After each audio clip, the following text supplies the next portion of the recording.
there's increasing numbers of drivers using their mobile phones behind the wheel.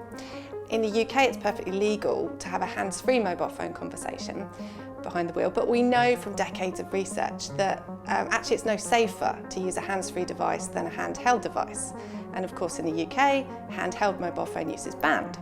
So what that does is it puts a focus on the manual control of a phone, saying that that's the real danger.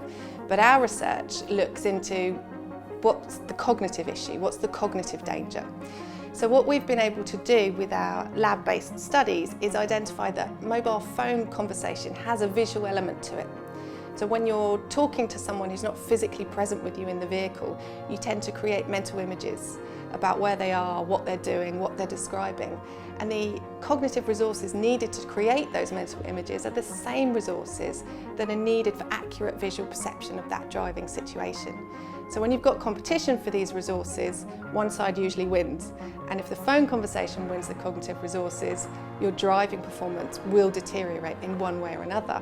It's a real challenge to communicate this to different audiences, but that's all part of the fun really, because you can target these different audiences in different ways.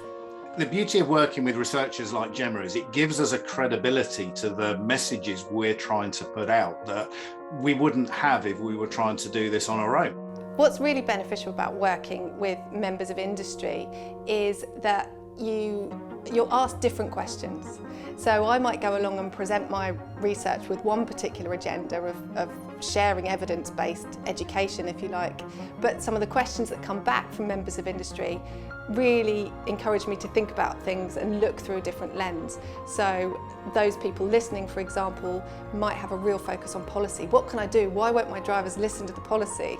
And I can then come back and look at our research and look at some other behaviour change research and come at it from a different angle to help them. So they really help me by asking those kind of questions and encouraging me to think about it in a different way. And it just really opens up the dialogue and opens up lots of different opportunities as well.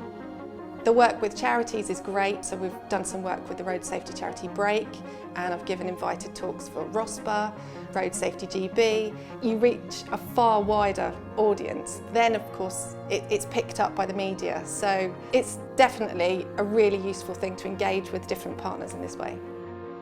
I think there are probably three key impacts of this research. The first is that we understand it clearly, so we're better able to communicate it to our audience. It gives us a clear evidence base to support what we're saying that comes from a credible, authoritative source. And the resources that have been created to back it up make that message engaging. I got to provide evidence to the Transport Select Committee consultation on mobile phone use by drivers, which was really interesting and resulted in a set of recommendations made to government to consider banning hands-free phone use as well. They also made a recommendation which came directly from my evidence as well about the need to improve education and safety campaigns around the dangers of any type of phone use, not just handheld phone use. And they also made recommendations about closing a loophole in current handheld law. And I know from a lot of my work with fleet managers and major companies across the UK already have a hands-free phone use ban for all of their driving employees. I think research within the social sciences area, including our own, is hugely important in addressing these kind of everyday harms.